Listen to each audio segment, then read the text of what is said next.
Sebelum kita mulai podcast pada hari ini, kita akan memperkenalkan diri terlebih dahulu. Perkenalkan, nama saya Najma Rahmania dengan 3 NIM akhir 223. Perkenalkan, nama aku Sakira Nadia Abdia dengan NIM akhir 236. Perkenalkan, nama aku Tirani Lestari dengan NIM akhir 234. Perkenalkan, nama aku Danisa Intan Jardan dengan NIM akhir 229. Selamat menyaksikan podcast kami.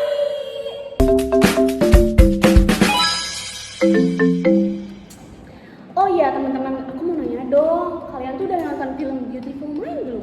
Udah. Seru banget gak sih? Seru banget. Ceritain dong alur ceritanya dari awalnya gimana sih itu? Itu tuh kayak seorang mahasiswa kan, si John kan Iya, ya. John.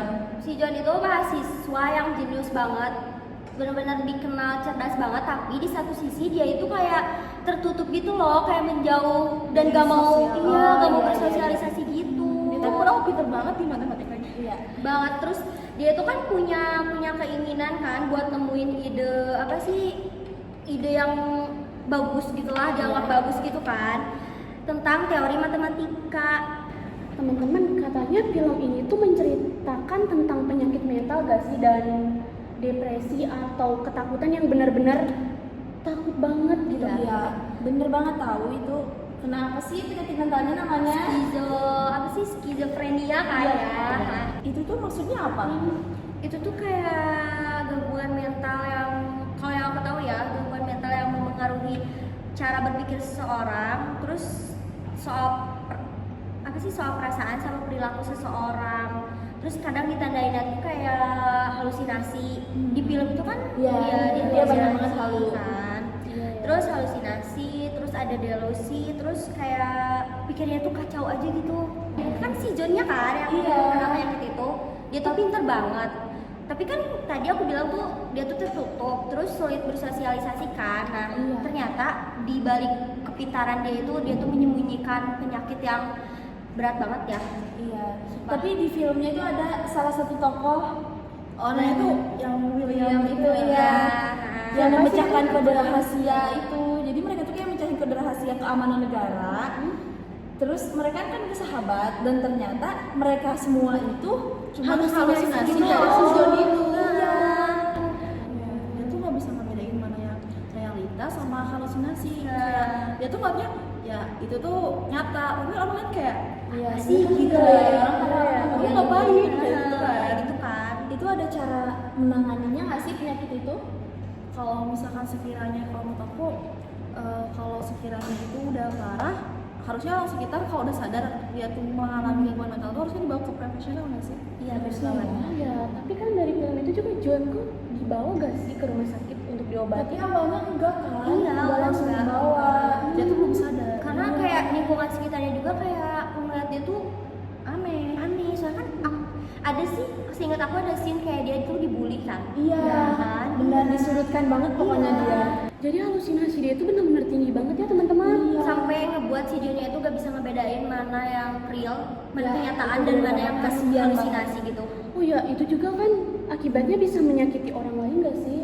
Iya, salah satunya istrinya kan. Dia juga punya istri. Iya, punya istri, punya keluarga ya. Dan dia berhalusinasi bahwa orang-orang terdekat dia itu mau membunuh dia. Iya, kayak mau nyakitin aja gitu. Oh, nggak ada. Ya. Dari halusinasi banget.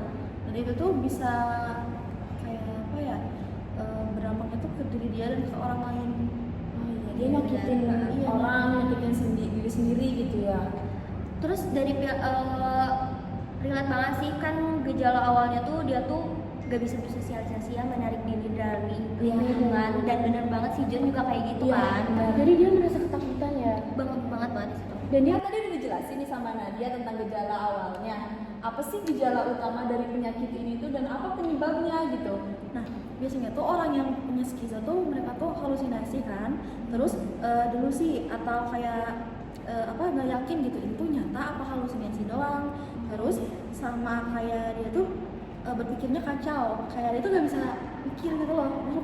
Mikirnya kemana-mana Iya, gitu. terus kayak kan di film itu ada scene yang anak kecil tuh. Iya, Itu udah itu halusinasi banget kan. dia kan. Terus ada juga scene yang nyakitin orang lain, nah tuh dia tuh bener-bener nggak bisa ngebedain loh itu tuh beneran disakitin apa enggak kan.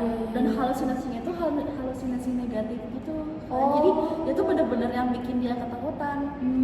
Berarti bener negatif gitu ya. Iya. Pasti negatif, nggak positif. Iya. Iya, emang nggak ada positifnya gitu ya. Karena penyakit. Iya sih. Nah, dan itu tuh bikin perubahan perilaku buat dia, yang bikin dia tuh kayak narik diri dari sosial, kayak nggak mau berteman mungkin. Dia merasa Iya. berbeda. Padahal dia pinter ya. Iya, pinter banget. Kan kalau misalkan penyakit kayak gini bisa sembuh total nggak sih sebenarnya? Enggak nggak sih kayaknya, cuman gimana orangnya cara ngendaliinnya. Kita nggak bisa nyembuhin, tapi kita bisa mengontrol. Nah, ya itu benar. Terus 1 tahun kemudian itu mereka menikah dan mereka mempunyai 1 anak. Tapi setelah menikah itu ada suatu kejadian di mana si John ini kambuh Mulai lagi penyakitnya. dia tuh sampai nyakitin istri sama anaknya. Iya. Tapi endingnya seru. Gimana sih endingnya? Karena Kita penasaran banget iya, ya. karena ternyata si Johnnya itu mungkin gak bisa dibilang gak benar-benar sembuh ya, tapi dia bisa menjalani hidup yang normal. Dia masih sering ke perpus, sering tanpa belajar. bayang-bayang itu Iya, lagi. tanpa bayang-bayang itu lagi. Terus anaknya juga udah besar, sama-sama kayak pintar gitu lah. Bersama. Iya ya. Lucu banget.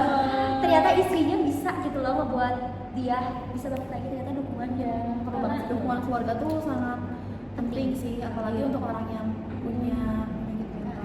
Tapi di scene akhirnya tuh kayak si Jannya ngeliat si kakek-kakek itu lagi loh. Oh iya, tapi kamu nggak? Tapi nggak kambuh. Makanya udah ini ya. Jadi dia Sebenarnya bisa dia ngeliat. udah ini. Dari cerita film ini tuh kita itu dapat kesimpulan bahwa ini tuh tentang bangkit dari trauma dan kesehatan mental, dan juga tips praktis dan edukasi tentang cara kerja otak. Terus dari sudut pandang psikologinya, film ini tuh memberikan gambaran tentang dampak skizofrenia terhadap fungsi kognitif, emosi, dan kehidupan sosial seseorang.